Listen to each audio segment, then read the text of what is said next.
Has anyone in this room ever successfully orange-pilled a family member? Hold your hand up, nice. Keep your hand up if you've been told to shut up by a friend or family member.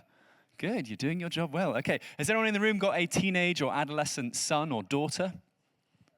Nice, nice. Have you orange-pilled your sons or daughters? We've got some nods. Cool. Okay, the next panel is for you. It's also for the rest of you. It's called Orange Pilling Teenagers. Now, I think I'm going to introduce you guys one by one. Is that how we're going to do it? Should we put you underneath your respective heads? Yeah, let's do that. So, Janis, are you still a teenager? You're 20. Oh, I'm sorry, you're going to have to sit down. No, I'm kidding. Please welcome Janis to the stage. He is representing our teenager quotient of the Bitcoiners today. Get up, Janis. Gustavo, when I met you, you were a teenager. Now you are not a teenager. You're 21. Okay, give it up for Gustavo Lopes, all the way from Sao Paulo. Eugenio Valenti, judging by your picture, you're not a teenager, but still, come onto the stage anyway. Eugenio, bienvenuti, welcome from Bitpolito. Sbam, I know you're not a teenager. But you got me. But you were recently, right? You're still young. You're still young. Welcome, Sbam, to the stage. And Robin Seyr. I know you have children, so you're definitely not a teenager. Is that right? I don't have children. You don't have children? I thought you did have children. No. Okay, soon? Soon, yes. Soon, okay. Welcome to the stage, Robin. Please give it up for my wonderful panel this morning. They're going to be discussing orange-pilling teenagers. Enjoy, guys. That's awesome. It's my first ever Bitcoin panel where I'm the oldest guy, so that will be fun.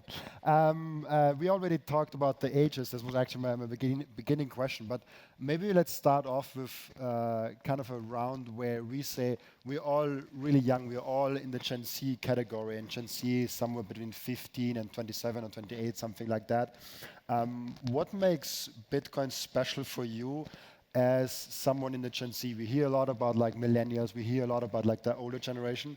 Let's start with you directly, and like what makes Bitcoin special for you? So actually, sorry for my voice, because this is the like 7th event that we are organizing here in Lugano.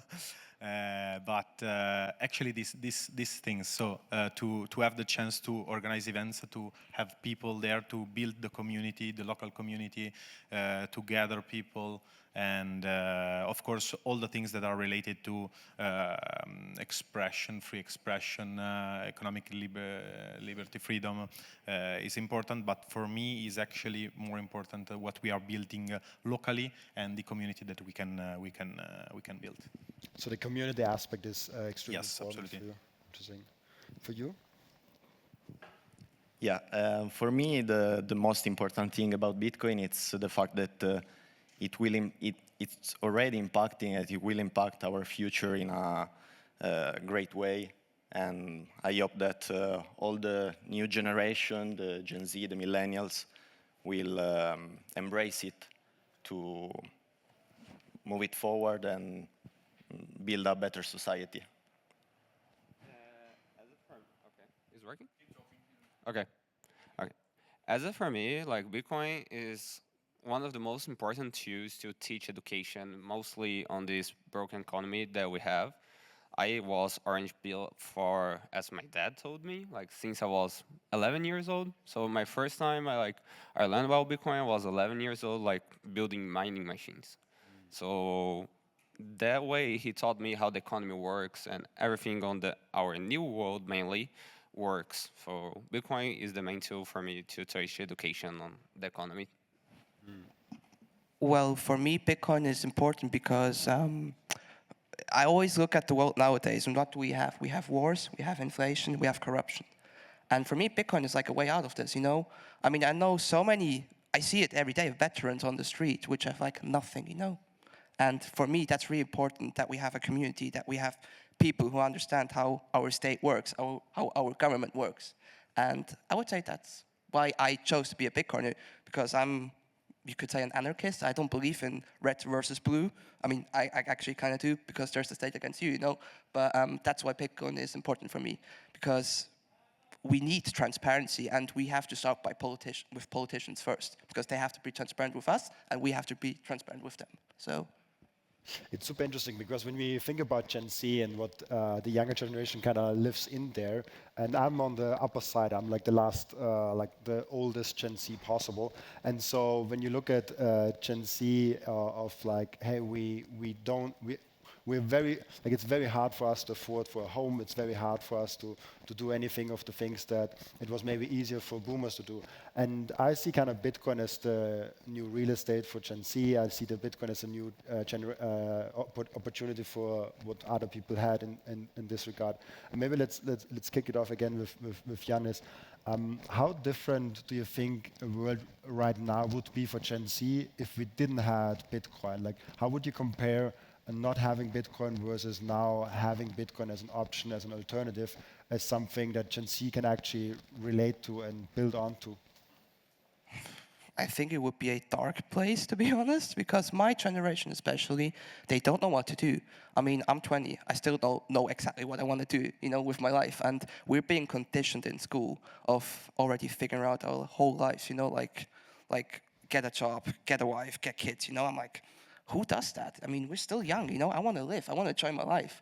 So I think without Bitcoin, I think the world would be like a very dark place. Just because, what else would there be, Like what kind of hope would there be, I mean, look around. Switzerland, a couple of days ago, they just had like an election about digital ID stuff, and like 50% of people of Switzerland said yes to digital ID. I mean, that's how a CBD starts, So if we wouldn't have Bitcoin, there would be no way out, out of scenarios like this. So that's what I believe. I share some of his thoughts and also yours. Like, Bitcoin was the main tool that teach the new generation decentralization that wasn't possible before him, and is the main tool to help Gen Z mainly grow on this new economy, new world, everything. Because now for us, because I'm 21, basically is really, really hard to build a life on this. Like, if you want to buy real estate, you want to buy apartments, like really, really, really expensive. So Bitcoin offers a way you can buy with a little money just to get into the economy, into the community, into the world, is like the main tool for you can do that. So Bitcoin was a tool that provided Gen Z an opportunity to grow in this new economy. Yeah, I will just link to what they said. Me neither, even if I am 10 years older than Janis, I don't really know what to do about my life. But I mean, Bitcoin gives you hope, and it's something that if it wasn't here, even for younger generation, it will be much harder to build a future. And it's something that allows us and them to grow their stock, their reserves, and then build a life that I hope it will be easier. It's interesting. Like for me, as someone who has a podcast, who has like himself is 27, and then looking at my viewer statistics and seeing how they are all like my average viewer is twice my age, kind of a thing, and then it's like, okay, like why don't Gen Z get it more? When I look also at my guests, most of them are millennials or above. And very few of my guests are actually Gen Z or like in my age range. Why do you think it's harder for Gen Z to get into Bitcoin? Why so much interest in such a new innovative technology, more from millennials and more from above generations above that? Like me, for example. Like you, yes. I mean, outside. I think that actually we are kind of succeeding here, specifically in the community, to target those people. So maybe I'm not really the person to ask this, because here in Lugano, actually, we created many events. So it's happening right now, actually, outside here, the venue. We have the Spazio 21 that we are organizing with 400, 500 people from the local community that are coming from all the ages, from teenagers to people from 40, 50 years old that are coming there. And actually, I can see that maybe the approach that you can use is to, on one side, decide the language that you want to speak. As you can see, my English is very rusty because we always use Italian here. And we chose, for example, to really target the local community using this language. So on this side, maybe this was a secret. If we succeed, this is a secret for to succeed to onboard those people into the events that you're organizing. And on the other side, also the physical space, because many generations are not used to have a physical space in which you can gather with other people. So you're using always virtual rooms, you're using socials, you're using technologies that doesn't allow you to gather around with your friends and with other people to talk about that. And if you convince the people to come to some events, I think that could really change their mind, and that could really be more interested into all the education that you can then spread about Bitcoin on that. I think Gustavo and Janis are both the youngest here and the closest to like teenagers. I'm curious. Let's start with Gustavo. Like, what was it? Like, what do you think makes it so hard for this generation to actually get into Bitcoin? Like, why are they more interested in like crypto, degen things, and like less into like actually Bitcoin and just like saving? And it seems like from what I've seen on the internet, a lot of people under the age of 25, maybe under the age of 20, they're more interested in like have some meme coin instead of like actually like just like saving in Bitcoin. Why do you think that is? Okay, my opinion on that basically, I think relies on the education system, because, yeah, when you are 25, you don't have anybody else to tell like you need to do like this, you need to do like that, blah blah blah. So as a teenager or really close to a teenager, usually on the education system they tell like you need to go to college, you need not go risky because Bitcoins have a lot of volatility. So you need to go with something safe. And for a lot of people, mainly on school yet or universities, Bitcoin is not safe. So basically, when you are 25 already, you can just like go. I can have whatever I want. I can go whatever, where, with anybody saying what you must do or not do. So for like Gen Z mainly don't have like the free speech or the actually freedom to do that alone. And they say, oh, I want to go mainly on the exposure of the internet, you go with the hype. So why they mainly go to meme coins is because of the hype. They go like, oh, this has a discussion. Oh, this is the meme of the time, so I'm going with that. Not Bitcoin, because Bitcoin for them is not the main thing that must go first. And it's not the cheapest and not the like the hype moment, because like now institutional and that things.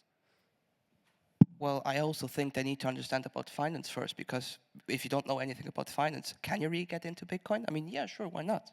But in school, we don't learn about how to pay the bills, how to pay taxes, how to be like financially independent. I mean, I learned that stuff all on my own, and I had a mom which was an ex-banker. Maybe that also helped.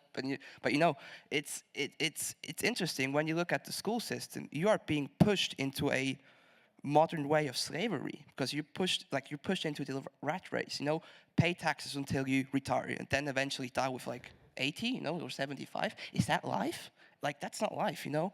And I think my generation, because they don't know anything about finance, for them it's also harder to get into Bitcoin, because they have this mindset that, oh, I need to know how to buy stocks, then I can get into Bitcoin. Or I need to know technical stuff, then I can get into Bitcoin. I think that's maybe the issue, that they have like some state of mind where they overthink every scenario. And I blame the school system, like you said as well, for that. So A big problem we have also in education is like student loans. If I want to pay the university, why they should buy Bitcoin if they need to pay the student loan they will have like till their 30s, something like that. So their only go into stocks, Bitcoin, a risky market only after they are paid all their debts. And you know that's also the biggest like risk for a guy or a girl which goes to uni and then they have to pay their loan for the uni that they took like with, I don't know, 21, 22, and pay it off until they're like 60, you know. That's also like, you know, so. Yeah, in my opinion, it's, yeah, right what you said, but it's not like people don't know, younger generation don't know anything about finance. They don't know anything about money, because money is something that it's so relevant in our life, and I think it's a subject that has to be taught in schools, like math, like history. Yeah. But we don't know anything about it till we get used to use it, and it's something that we don't do till we have 20 years, 18, 21, I don't know, something like that. So, and also the fact that young generation are, when they come closer to this world, they start buying meme coins or something like that, and not Bitcoin. It's just because the whole system we live in, it's corrupted and make us be more speculative, and we don't do something that it's logical and rational, like buying Bitcoin and keeping it because it helped me become less poorer. And so, yeah, just want to say this. I want to challenge a little bit the idea of it's the fault of the education system. I mean, for me, it's 100% the education system is not good. But it doesn't get better once you get like 30 or 40. Like it's not all of a sudden like you get like secret like education system that all of a sudden is really good. And so for me, one major thing that I've seen, and especially when I talk with younger people that are younger than me, they say like, why should I care about Bitcoin when I don't even have like a big income, like I don't even really get money. And then when we see the comparison where the money is in the different generations, Gen Z doesn't have money compared what boomers have, what millennials have. Like all this wealth transfer from the older generation is now happening towards the millennials, but not to the Gen Zs. So how do you think about they just not having Bitcoin exposure just because their problem of saving money is not that huge? And I mean, we just had the presentation of Africa, which was amazing. But especially now in the Western civilization, here in Switzerland, here in Europe, in America, in all those places, you don't have the problem of like medium of exchange. So if you can exchange your money easily in fiat, and you don't have a huge pack of money, like if you have $500 on the bank account, 2% inflation, 5% inflation, 10% inflation is not that huge of a deal because it's not a lot of money. But all of a sudden, like if you get 40 or 50 or 35, you have more money, more assets, and it's more important that you protect it. Is that just this aspect of the younger generation will always be more leaning towards casino and less leaning towards safety? I think with this generation, known as a consumer generation, is mainly driven by the exposure on the internet, exposure on social medias, with a lot of like media announcements of products. Everything that we saw mainly on internet is driving you towards buying and buying and buying and consuming. And that Gen Z doesn't have the maturity to understand the difference between the news and consummation and all these things relying. Don't have the maturity to understand by themselves the difference between I need to be safe because I still have like a big life on my way, and like I want to live my life now and the present every single day. I think they don't have this maturity to make this difference. Well, I would agree with that. And I think maybe they also don't realize the pain, you know, like of being a grown-up or getting older. Maybe that's also the issue. I mean, anyone in this room who is a parent, just raise your hand quickly. Well, do you have kids?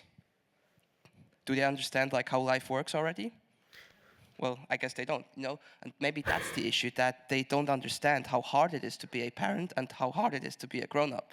And maybe also humans always had this interesting fact about them that we have to experience pain first before we can experience peace. And maybe that's, sorry for being like this based, you know, but maybe that's the issue, that my generation lives on easy mode. Maybe that's the problem. Maybe that's why they are more like risk takers and do more stupid stuff. Especially I did. I was like in hospital so many times because of stuff I did during summer vacation, but that's a different topic. By the way, I'm sorry, Mom, for doing that to you, because she was always in me with hospital and it was like horrible. But anyway, but maybe that's the issue, that we do stupid things because we're very young and not experienced yet. So.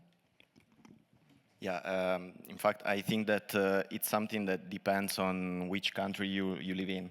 Because if you live like in Latin America, Argentina, Brazil, Venezuela, or Turkey, in places where inflation is so high that you cannot rely on the fiat currency you have, you experience pain. And so maybe you will understand Bitcoin earlier in respect of people that live in Western countries. And my opinion, it's also that since money, it's something that it's not taught in schools, people also do not know anything about inflation, anything about the depreciation of the currency, and so they don't know that their purchasing power is eroded year by year. And so for that, maybe it's just a matter of awareness, in my opinion. I'm totally with you on that. I can say that when I was a teenager, it was like 40 years ago, I can remember that I was not interested actually into money, into economics. So I'm not surprised if I can see that in some places are not interested into those matters. But as they said, basically in some countries, you are not a teenager even if you are a teenager. So you are more mature. And so you're not really targeting in that sense teenagers in teaching Bitcoin, because those are grown men actually, because been through a lot. And so teenagers, if we refer to specifically the term teenagers in this sense, only in countries that we can say, I really hate this word, but privileged, we can really talk about teenagers and the problem about communicating Bitcoin to those teenagers. We're coming to the last 5 minutes, and that's why I want to get from each and every one of you like the number one thing that you know of, or that you think is a good thing to do if you want to orange pill a teenager. Like especially like what should you say, do whatever in whatever direction you want to go with that. If you have a son that you want to orange pill, like a daughter, or just someone that you know in your environment that is a teenager under 20 years old, so like for the people, like we all are no longer teenagers, but like think back of like what would have gotten you interested in Bitcoin when you were 15, 16, 17, 18 years old. Let's start right here. I think the practical aspect, in my opinion, is important.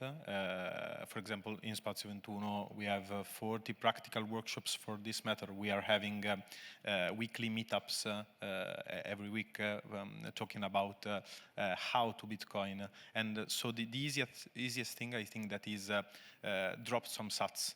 Download a wallet, drop some sats, and see in the next year that is growing, and in this they're going to be convinced into approaching also the theoretical part of Bitcoin. I think the sats part is also really interesting. I've seen now younger people actually that got some problems with social media, and they came to Nostra. I've met just in Bulgaria the first time ever a person that got to Bitcoin because he got sats in his social media app, and then I was like, oh wait, this is actually happening. Some people that like got upset because of the big tag got to Nostra, had a wallet with satoshis, and all of a sudden they're like, what are Satoshis? And then they like go ahead and they get kind of orange pill of that. Like it's a great point. Also in those days there was a problem with the service that we know, and there was problems also in the payment system, for example in Lugano. But fortunately we have also a separate payment system that is based on Sats, and I saw many people that were approaching for the first time actually some payments in Bitcoin. So this practical thing in using Bitcoin, I think that is fundamental. Well, I just made an introductory lesson to 120 high school students in Turin 2 weeks ago, and after like 20 minutes, 30 minutes, they were just so bored. It was in the morning, so I just get them because it can be quite annoying to get up early and to go to a lectures about something that you are not even interested in, that the schools made you do. So after my lessons, one of the teachers that was there just shut everybody up and told everyone that this topic is about their future.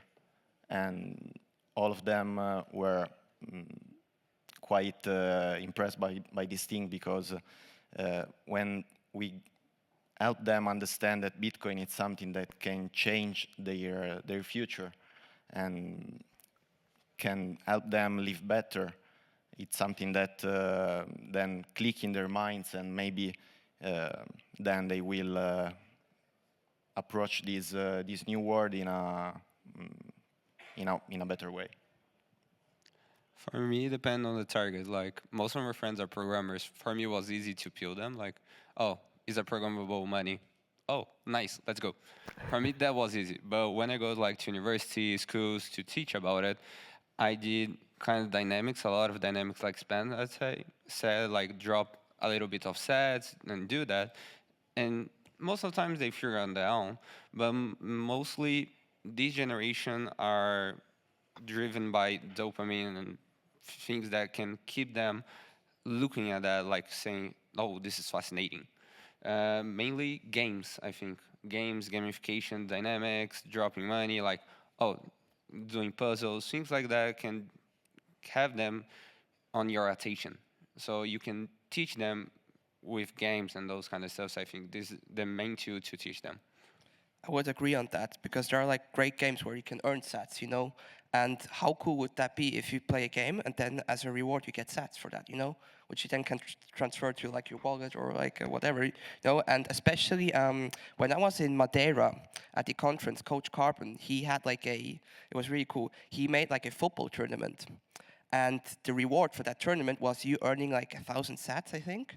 And that got like really young kids also into Bitcoin, because they're like, hey, I showed my proof of work. I took part of the football tournament and got some sats for it, you know? So maybe like the best way to get children into Bitcoin, especially teenagers, through sports, through games, through books as well, if they like books. I mean, I'm not sure if, I mean, in my school, a lot of people in my class didn't like to read books. I loved reading books because I was a nerd, but yeah, maybe through that, through getting experience, through also failing at least sometimes, you know? I mean, all of us probably like sold some Bitcoin when we were like first got into Bitcoin, because we thought it would be not a thing. But I would say that's the main goal, to proof of work, you know, to show your work and to experience it, to have fun, you know, with it as well. And actually related to that, outside here of the venue, in Spazio 21, we are doing exactly that. So you're all invited to come there, because we are dropping sats to the people that are showing the proof of work. So they are going to do 4 practical workshops, and you're going to receive some stamps into a card. And then you can also do some physical work. So we have a hanging bar there. You can do pull-ups and stuff like that. You're going to receive stamps. And based on that, we are going to drop some sats.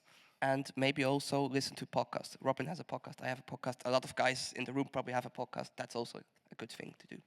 Thank you so much.